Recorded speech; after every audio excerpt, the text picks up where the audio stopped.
Hey what's up guys, this is me Lovejeet Arora. स्वागत है आप सभी बच्चों का आज की इस क्लास के अंदर। तो डेटा साइंस का ये चैप्टर है जो चल पड़ा है एंड उसके अंदर हम लोग कर रहे हैं जो डेटा कलेक्शन। आज की class data collection, sources of data, types of data की हम लोग यहाँ पर बातें जो करने वाले हैं। हम लोग बात कर रहे हैं जी आर्टिफिशियल इंटेलिजेंस की। और आपको ये चीज़ पता है, एआई अपने आप में कुछ भी नहीं है जब तक उसके पास में डेटा नहीं है। तो डेटा आज की डेट में क्या है, किंग है भाई। सोने से भी ज़्यादा दाम है डेटा के। अगर हम सेकंड के बहुत कम वाले हिस्से की भी बात करें ना, तो उसमें भी मिलियंस ऑफ डेटा है जो जनरेट होता है। सो आर्टिफिशियल इंटेलिजेंस के अंदर अभी हम लोग बीटीई क्लास में एआई प्रोजेक्ट साइकिल है जिसकी हम लोग बात कर चुके हैं। सो इसके अंदर आपने देखा कि डेटा बहुत इंपॉर्टेंट है, क्योंकि हम अपने एआई मॉडल को डेटा देंगे तो उस डेटा के हिसाब से ही क्या करेगा, वो आगे डिसीजन लेगा, है ना। हमने उसको डेटा दिया, अब वो उस डेटा से एक इंफॉर्मेशन क्रिएट करेगा, मतलब एक मीनिंगफुल डेटा है जो उसका बनाएगा, सेंसिबल डेटा है जो उसमें कन्वर्ट करेगा। अब मीनिंगफुल डेटा से क्या होगा, डिसीजन लेने में आगे हेल्प है जो होगी। ओके, सो आपने ये चीज़ देखी कि data is very very important. मतलब आप कह लो without data we can't imagine AI, क्योंकि जितना डेटा आप दोगे, आपका जो मॉडल है, आपकी जो मशीन है, वो उतना ही एक्यूरेट रिजल्ट है जो दे पाएगी। ठीक है। सो डेटा कलेक्शन भी हम लोगों ने देखा कि हम लोगों ने डेटा अलग अलग सर्वे करके, ऑब्जर्वेशन करके या किसी भी तरीके से हमने डेटा को कलेक्ट कर लिया, है ना। आप लोगों ने डेटा जो कलेक्शन है, जो एआई लाइफ साइकिल है, एआई प्रोजेक्ट साइकिल है, उसके अंदर आपने डेटा कलेक्शन को भी आपने देख लिया कि डेटा कलेक्ट करना इजी है। बट उस कलेक्शन के बाद में जब बारी आती है उस डेटा को एनालाइज करने की, क्योंकि अब हमें इंफॉर्मेशन निकालनी है उसके अंदर से, बहुत सारा डेटा है जो आ गया, अब उस डेटा को एनालाइज करना है ना। जैसे आप लोग रोज स्कूल में जाते हो तो आपके जो टीचर हैं एक अटेंडेंस रजिस्टर लेकर के बैठते हैं। आप आ रहे हो तो प्रेजेंट दे देते हैं, नहीं आते हो तो आप ए एब्सेंट दे देते हैं। तो डेटा कलेक्ट करना मैम के लिए बहुत ईजी है, लेकिन महीने के लास्ट में फिर मैम बैठते हैं और उस डेटा के ऊपर जो है पूरा एनालाइज मैम है जो करते हैं, और फिर पूरे महीने की अटेंडेंस और पिछले महीने की अटेंडेंस सब जोड़ पीट के फिर जो है एक इन्फॉर्मेशन निकाली जाती है कि भाई ये फलाना बच्चा इस महीने में इतनी बार एब्सेंट हुआ, और टोटल क्लास के अंदर इतने बच्चे इस महीने में प्रेजेंट रहे और इतने बच्चे एब्सेंट रहे, या फिर टोटल इतने दिन आपका स्कूल है जो, तो अलग अलग इन्फॉर्मेशन उसके अंदर से निकलती है ना।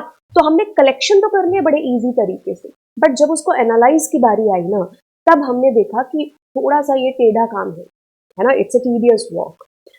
तो यस, अब ये तो एक छोटा सा अटेंडेंस रजिस्टर का काम था, लेकिन हम जहाँ मिलियंस ऑफ डेटा की बात कर रहे हैं, तो वहां पर ऑफकोर्स डेटा साइंस है जो हमारी वर्क करने वाली है। तो अल्फा न्यूमेरिक डेटा जो हमने कलेक्ट किया, मतलब कलेक्शन हो गया, लेकिन डेटा को एनालाइज करना थोड़ा सा मुश्किल है। तो डेटा साइंस यही क्या करती है, हमारे लिए इजी करती है। ठीक है, डेटा साइंस यहीं पर अपनी एल्गोरिदम्स का यूज करके क्या करेगी, इजी बनाएगी इस चीज को। जैसे बीटीवी क्लास में हम लोगों ने एक बैंक का एग्जाम्पल भी है जो लिया था, है ना। तो अगर मुझे खाता खुलवाना है या फिर मेरे को लोन सेंक्शन कराना है, तो मैं क्या करूंगी, मैं अपनी सारी इंफॉर्मेशन है जो उस बैंक वाले बंदे को है जो दूंगी। तो उसमें हमारी पूरी हिस्ट्री चेक हो गई होगी, हमने कितने हमारे बैंक अकाउंट है, हमने अगर कोई चेक वेक हमारा कोई कभी बाउंस तो नहीं हुआ है, हमने इनकम टैक्स भरा है कि नहीं, मतलब हर तरीके से हमारा जो बैकग्राउंड है वो चेक हो। अब अगर ये एक ही बंदे का काम होता करवाना, तो कितना मुश्किल होता है। यहाँ डेटा साइंस जब आ जाती है ना, तो एक्यूरेसी भी मेंटेन रहती है और स्पीड भी है जो होती है। आपका जो काम बहुत टाइम के अंदर होना था, वो आप कह लो एक्यूरेसी के साथ कम टाइम के अंदर है जो होगा। तो ये जो डेटा साइंस है, ये यहाँ पर वरदान का काम है जो कर रही है हम लोगों के लिए। सो ये काम क्या बनाती है, ईजी बनाती है, providing valuable insight and prediction. उसके बेसिस पर अगर हम प्रिडिक्ट भी करना चाहते हैं कुछ भी डेटा, जैसे हम लोगों ने एग्जाम्पल लिया था वेदर का, है ना। तो हमने अगर कंटिन्यू 20 डेज का डेटा हमारे एआई मॉडल को दे दिया, है ना, कि भाई ऐसे ऐसे हमारा वेदर रहता है यहाँ का, तो अब 21वें दिन का हम उससे प्रिडिक्ट है जो करा सकते हैं। तो कहने का मतलब है कि डेटा एक बहुत ही इम्पॉर्टेंट रोल यहाँ पर प्ले है जो कर रहा है। तो कलेक्शन तो ईजी हो जाता है, लेकिन जब उसके ऊपर एनालाइज करना होता है तब थोड़ा सा टफ होता है, लेकिन डेटा साइंस की वजह से ये ईजी बन जाता है। ठीक है, ओके। अब हम बात कर रहे हैं कि भाई डेटा के ऊपर बात कर रहे हैं, है ना। सो डेटा जो हम अपने एआई मॉडल को देते हैं, तो डेटा कह लो कि भाई स्ट्रक्चर्ड फॉर्म में हो सकता है, अनस्ट्रक्चर्ड फॉर्म में हो सकता है, सेमी स्ट्रक्चर्ड फॉर्म के अंदर हो सकता है। हम इसी टाइप्स ऑफ डेटा की है जो बात करेंगे। तो टेबल के अंदर है, कभी कभी आप कह लो कि भाई ये many types of data sets are available, जो मैंने अभी आपको बोल करके बताया और जिनको हम लोग नेक्स्ट पेज पर पढ़ने भी है जो वाले हैं। अब थोड़ी सी ना कुछ चीज़ों की तरफ ध्यान देने की ज़रूरत है, कुछ पॉइंट्स है यहाँ पर while accessing data from any of the data sources. तो फॉलोइंग जो पॉइंट्स यहाँ पर लिखे हैं, मैं बड़े ध्यान से रखने, एक एक पढ़ेंगे और एक्सप्लेन करेंगे। Data which is available for public usage only should be taken up. ऐसा नहीं है कि किसी का पर्सनल डेटा आप जो है ले करके उसके ऊपर जो है आप आगे काम करें, नहीं। अगर कोई पब्लिकली डेटा है तो आप जो है एक तरीके से उसी डेटा को एक्सेस है जो करेंगे। ठीक है, जब हम डेटा की बात करें, क्योंकि हमें यहाँ पर बड़े ही ध्यान से चीज़ें हैं जो करनी होंगी। आप किसी का पर्सनल डेटा नहीं, जो data is available publicly on internet, वो आप एक्सेस कर सकते हो। Personal data should only be used, अगर आप कर रहे हो तो उस ऑनर को पता होना चाहिए कि आप भाई आप उसका डेटा यूज कर रहे हो। One should never breach someone's privacy. तो उस बंदे को पता ही नहीं है उसका डेटा यूज हो रहा है।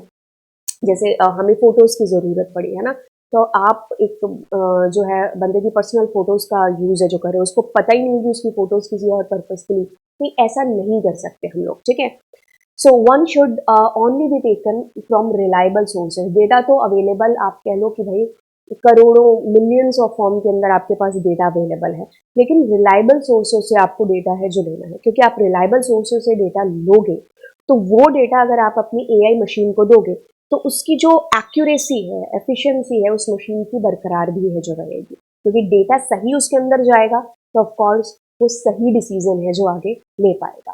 ठीक है, रैंडम जो सोर्सेज हैं वो रॉन्ग अनयूजेबल भी हो सकते हैं। Reliable data, reliable sources of data ensure authenticity of data which helps in proper training of AI model, क्योंकि वो कहते हैं ना कि जैसा बोओगे वैसा पाओगे। तो जैसी ट्रेनिंग आप अपने एआई मॉडल को दोगे, है ना, जैसा आपने उसको जिस तरीके के डेटा से ट्रेन किया है, तो वो वैसा ही है जो उभर करके आएगा, है ना। क्योंकि एआई मॉडल को हमने जब शुरू शुरू में देखा था तो हमने देखा था कि भाई जैसे बच्चे की परवरिश होती है ना, जैसे बच्चा इस दुनिया में आया, उसको पता ही नहीं है ये पंखा है, ये लाइट है, ये पेन है, तो उसकी हमने ट्रेनिंग ले चुकी है ना। तो बचपन में उसने पेन पकड़ा तो उसने पूछा कि ये क्या है, हमने उसके माइंड में इंफॉर्मेशन डाली कि दिस इज द पेन, है ना। फिर हमने उसके माइंड में डाली कि बेटा ये कप है, इसका कलर है ये ब्लैक है ना। तो बच्चे ने ऊपर देखा कि गोल गोल क्या घूम रहा है, तो हमने बताया कि बेटा ये फैन है ना। तो जिस तरीके की इंफॉर्मेशन आप डालोगे उस तरीके का बच्चा है जो बनेगा, है ना। क्योंकि वही अंग्रेजियों को, बच्चों को अंग्रेजी सिखाते तो अंग्रेजी अच्छे से बोलते हैं, हमें हिंदी सिखाते हैं हमें हिंदी, पंजाबी पंजाबी, है ना। तो यानी कि पंजाबी, है ना, मतलब आप किसी भी तरीके से किसी भी एंगल से आप कह लीजिए ना, तो परवरिश जैसी होगी वैसा ही वो आगे चल करके जो बनेगा। वैसे ही हमारे एआई मॉडल को हम जिस तरीके का डेटा देंगे वो वैसे ही डिसीजन है जो आगे ले पाएगा। तो हमारा डेटा अगर ऑथेंटिक है तो हमारा जो एआई मॉडल है, ठीक है, उसकी ट्रेनिंग प्रॉपर तरीके से हो पाएगी और वो एक अच्छा एआई मॉडल है जो बन करके सामने आएगा। टाइप्स ऑफ डेटा की बात करें तो स्ट्रक्चर्ड एंड अनस्ट्रक्चर्ड दो ही तरीके का होता है, लेकिन ये बीच वाला भी डेटा है जो होता है जिसको हम लोगों को याद है जो रखना है। कभी कभार प्रश्न यहाँ से भी है जोड़ करके आ जाते हैं। स्ट्रक्चर्ड डेटा की बात हो रही है, यानी कि एक जिसका प्रॉपर फॉर्मेट है। आपने एमएस एक्सेल ओपन किया है, उसमें आपने टेबल देखी है, रोज एंड कॉलम्स, है ना, दैट इज स्ट्रक्चर्ड डेटा।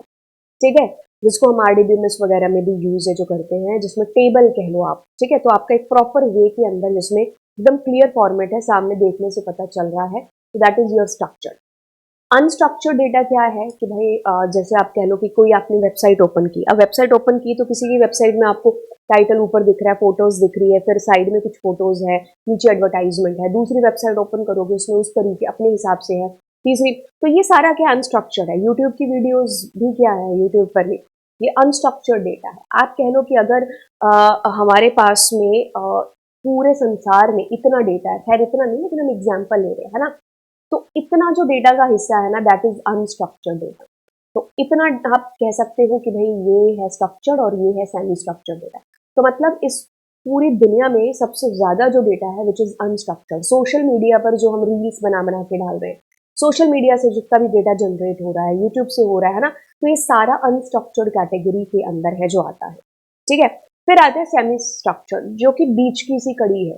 ठीक है, स्ट्रक्चर्ड भी है और अनस्ट्रक्चर्ड भी है। जैसे हम एग्जाम्पल ले सकते हैं, ईमेल है, एक फॉर्मेट है लेकिन उसमें कंटेंट है या फिर चीजें जो है वो अलग हो सकती हैं।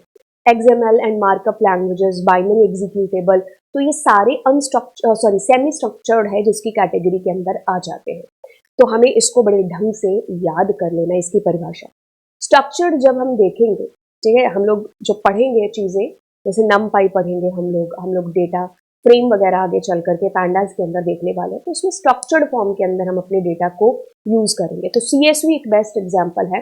CSV फाइल आपने MS Excel ओपन किया है, बस कुछ मत याद करो, तो उसके अंदर रोज एंड कॉलम्स होते हैं ना, है ना, बस वो आपका क्या है, CSV फाइल है। बस उसको आप जब सेव करोगे ना, तो .csv से आप उसको सेव कर देना, that will be your CSV file. इसकी फुल फॉर्म है कॉमा सेपरेटेड वैल्यू।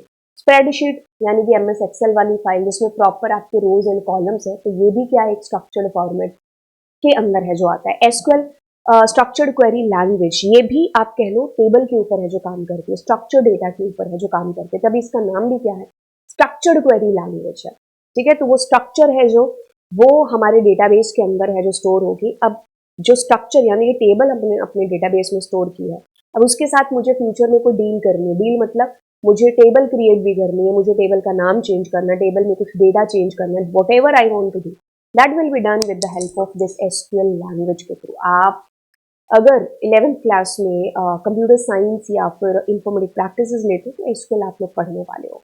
ओके, सो अब अगर हम सोर्सेज ऑफ डेटा की बात करें, अभी तक जब हम लोगों ने डेटा कलेक्शन को देखा था, तो हमने डेटा को कहाँ कहाँ से गेट किया था। तो सेंसर्स हो सकते हैं डेटा को गेट करने के लिए, कैमराज के थ्रू, वेब स्क्रैपिंग के थ्रू, ऑब्जर्वेशन के थ्रू हम डेटा कलेक्ट कर सकते हैं, सर्वे वगैरह हो सकता है, जो हमने लास्ट कैंटीन वाला एग्जाम्पल लिया था, है ना, XYZ या चीकू स्कूल, जो हम लोगों ने अभी जो हमारा AI प्रोजेक्ट मॉडल रिविजिटिंग किया था, तो उसमें हमने कैंटीन वाले में सर्वे करा करके ये चीज़ पता करी थी कि भाई उस कैंटीन में क्या दिक्कत है। तो दिक्कत क्या थी उसमें कि भाई जो बंदा था, ऑनर था, उसको एस्टिमेशन नहीं लग पा रहा था कि कितने सैंडविच है जो उसको कल के लिए बनाने चाहिए। वो ज़्यादा बना देता था, मतलब 200 बना दिए तो 100 ही बिक पाए, तो 100 उसके क्या हो रहे थे, वेस्ट हो रहे थे। तो ये एक सर्वे कराया गया जिसके थ्रू पता चला प्रॉब्लम हमारी, हमें पता चला कि क्या दिक्कत है। ठीक है, तो ये सोर्सेज ऑफ डेटा आपका यहाँ पर है। अब अगली क्लास में हम न्यूमेरिकल पाइथन यानी कि NumPy है जिसके साथ शुरुआत करने वाले हैं। तो चलिए फिर आपको मिलते हैं अगली कक्षा में। Thank you so much.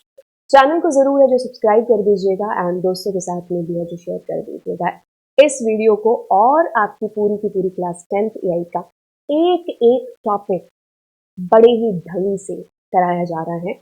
ये भी आप सभी लोगों को जो है अपने दोस्तों को बता देना और उन तक ये इन्फॉर्मेशन पहुंचा देना, ताकि वो लोग भी इस चैनल को जो सब्सक्राइब कर पाए, क्योंकि 11th 12th के अंदर ये चैनल आपकी बड़ी मदद करने वाला है। तो शुरुआत अभी से करते हैं, सब्सक्राइब दिस चैनल। तो मिलते हैं अगली क्लास में। Thank you so much.